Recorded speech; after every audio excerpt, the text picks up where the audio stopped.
Hi, everyone. I'm Steve. I'm here with Dr. Jake Covert. Thanks for being here, Doc. Good to be here. All right, we're going to talk about this simple thing that just takes a little discipline that can make us all healthier in one way or another. So we're going to talk about that first. If you guys are interested in our weight loss program, use the QR code on the screen or the link in the description.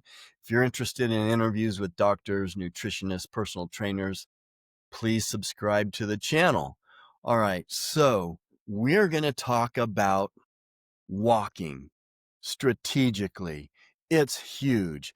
But we were talking before we came on here about there's so many different opinions about cardio and walking fasted and when should you do it? And you were talking about some research that you just looked at. So why don't we start with the research you just looked at? Sure. So when you talk about fasted cardio, there's a lot of different opinions on that. Some people swear by it. Some people say it does nothing for you. Um, some of the latest research that comes out, our bodies are very sophisticated. So if you do fasted cardio, the theory behind it is essentially that you're going to be kind of getting into more of those reserves because you don't have any fuel that's essentially fueling you right before. So you're in a deficit and then you're doing your cardio.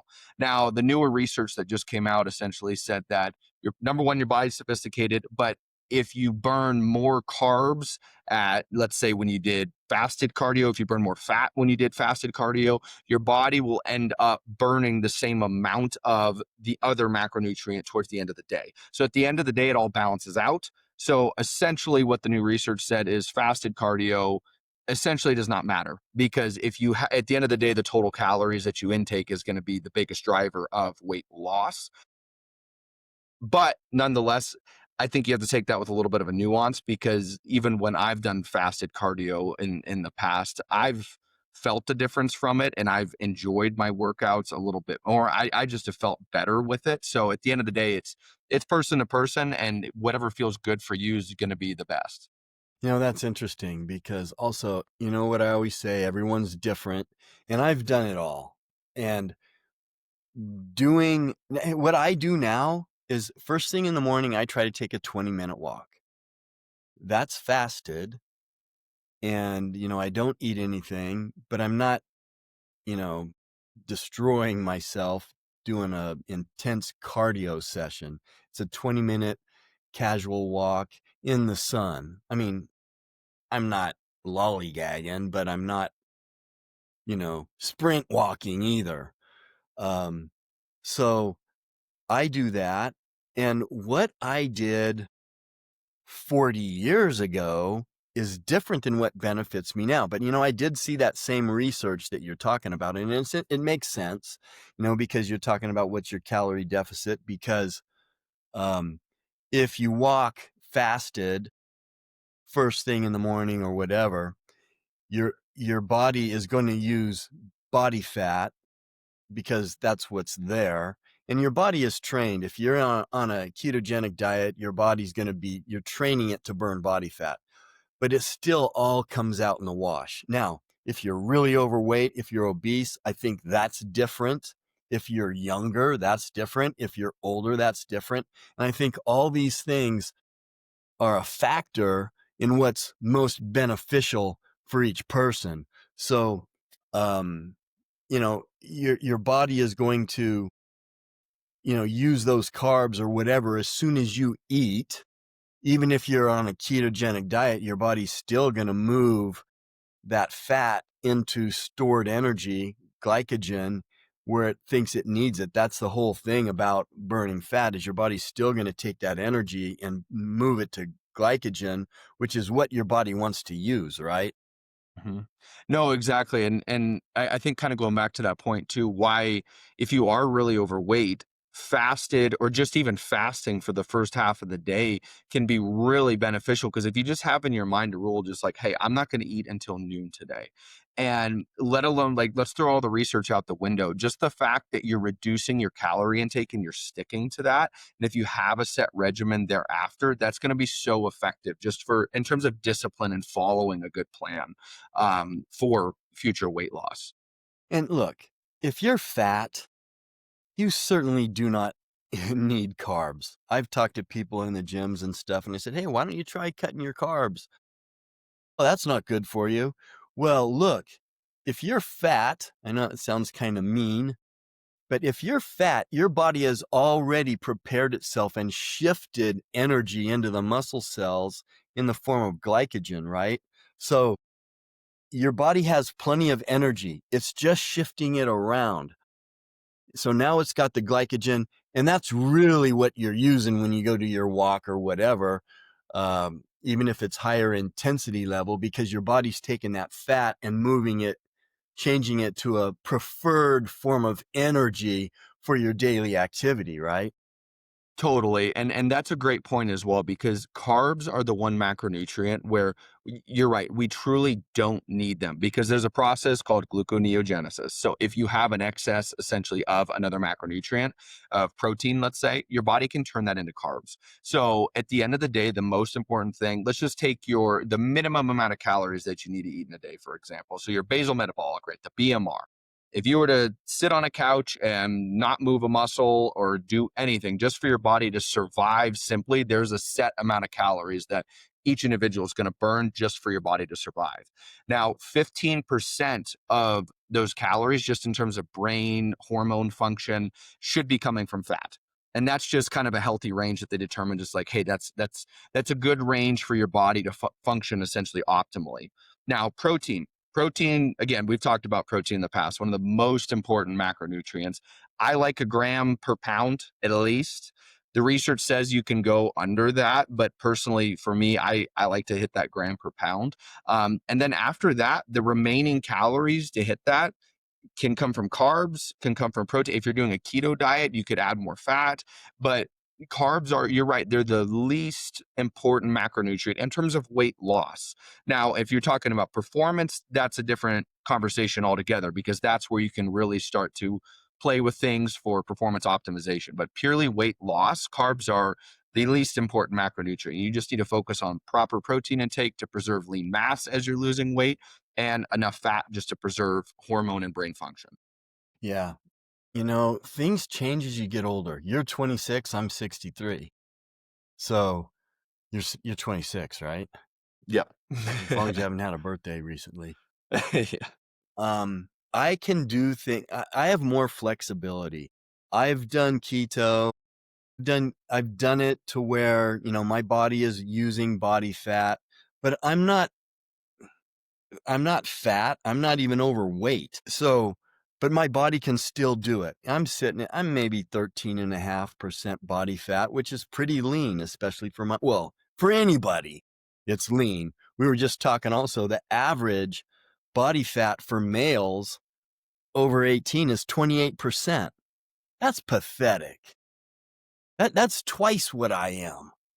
And I'm 63. Come on, guys. You know, go out for a walk. So Yeah. let's talk about how this is effective. We talked about before we got on here, I go for a walk before I do it. I mean, I drink some water. I drink hydrogen water, a couple glasses of hydrogen water, and then I'll try to go for a walk if I have time in the morning. And it's because the sun is just coming up and there's a lot of benefits. But also, right after a meal, when my wife and I go out to dinner or breakfast or whatever, we park a ways away. So, that's, 15 minutes of walking, you know, before and after we eat. But I'll also try to get out and do 15 minutes after a meal, no matter what I eat. So, what are your thoughts on that? You talked a little bit about that. I 100% agree. There's so many benefits to walking after a meal. And number one, if it's because it's a gentle walk, you'll be stimulating a little bit better digestion. Even just in terms of your caloric intake, I mean, that's going to be making your cells a little bit more sensitive to the glucose, and so it's overall just a very good tactic to get into because it's just increasing your movement day to day right after. And then there's a lot of secondary effects as well, even just talking about sleep quality. I mean, you can get immensely better sleep when you have a little bit of a 15, 20-minute walk right before you go to bed. It's overall, I think that is one of the single most important things that you can do is going for 15 to 20-minute walk right after you eat.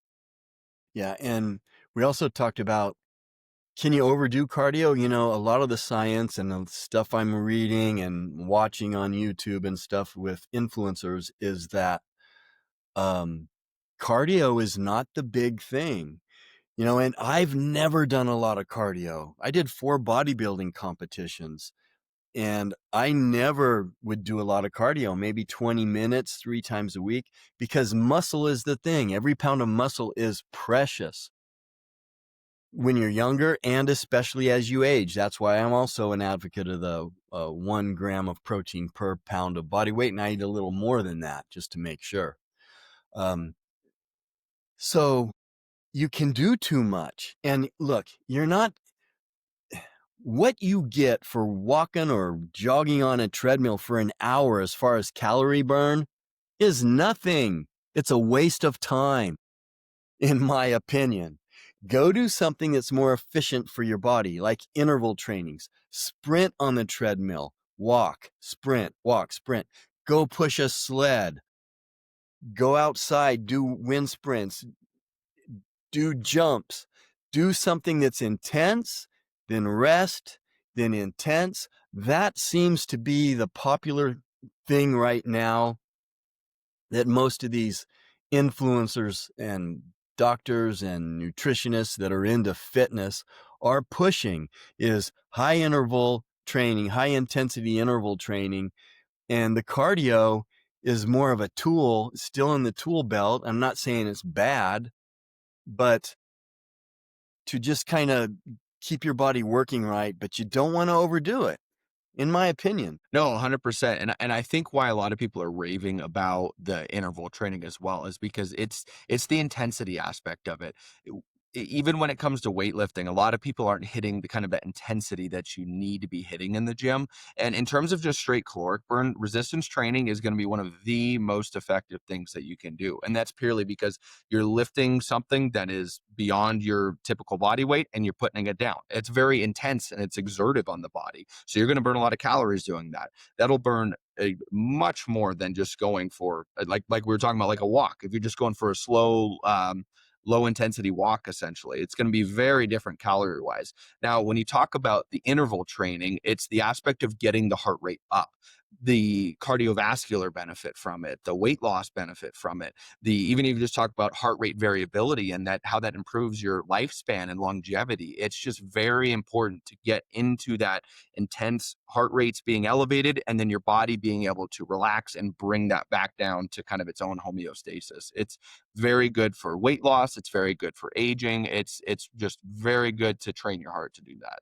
For sure. And every pound of muscle is precious. And anyone who's a beginner, if you're a beginner, get out there, find a gym, find a way to do resistance training. I don't care what your age is. If you're a beginner, it's pretty easy to put 5 pounds of lean tissue on. Now, it's not going to come on overnight, but if you're a beginner, you can do that in 3 to 6 months. I usually, if you're a beginner, I can't, because I've been doing this for lifting weights for 50 years. I'm not going to put on 5 pounds of muscle maybe ever in the rest of my life. But if you're a beginner and you do that, look what you just did to your metabolism. Now you changed the amount of calories that you're burning while you're sleeping, the amount of calories that you're burning while you're sitting, while you're at work at your desk. You're burning more calories now because you got 5 pounds more of muscle that's burning calories. That is a great point that you bring that up because a lot of people don't think about that with weight loss either. The more muscle you have, the more calories your body will burn while doing nothing. So that BMR that we were talking about, muscle is expensive for your body to carry. So if you have, like, you'll see some of those 300-pound bodybuilders at 5% body fat, they're eating 5, 6, 7,000 calories a day. There was a guy that I went to school with where his maintenance calories, he was about 5'6", 280 pounds, and his maintenance calories were around 6,000 calories. And people are like, dude, like, how are you not overweight? And it's because he has so much muscle mass and he's training so hard that he needs to feed him to maintain that. And so the more muscle mass that you have, the more you can eat, the more you'll have a little bit of wiggle room to maybe have a little bit of that cheat even down the road. But the less muscle you have and the more weight that you lose, the less calories that your body is going to burn, because it takes less for your body to essentially to survive. And that's why everything always comes back to muscle mass. Always try to put on as much and maintain as much muscle mass as possible. Yeah, and then let's just clarify what you mean by muscle mass is expensive for your body to carry, meaning it takes a lot of calories to maintain it. So if it takes a Exactly. lot of I know that's what you mean. If it takes a lot of calories to maintain it, you're going to stay lean because your body's just, I mean, you got to fight to maintain your weight. And I was like that in college. Hmm. No, exactly, and that's why it's so crucial for that. And as you get older, like I said, it's just so important to lift weights, get more muscle mass, and to stay active and keep moving. For sure. So, any last thoughts on this topic, Doc? I think go for a walk first thing in the morning, right after you eat every day. Yeah. All right. So if people want to follow you, you are at Parkway Athletic Club in South Reno. You've got some really cool treatments going on there. So if people want to follow you on social media or if they want to reach out to you, how do they do that to find out what you're doing? You're a chiropractor. How do they find out what you're doing? Yeah, my website and Instagram are both atlaschiropractic.us, and I've got all my contact information on there. All right. Thanks for being here, Doc. Thanks for having me.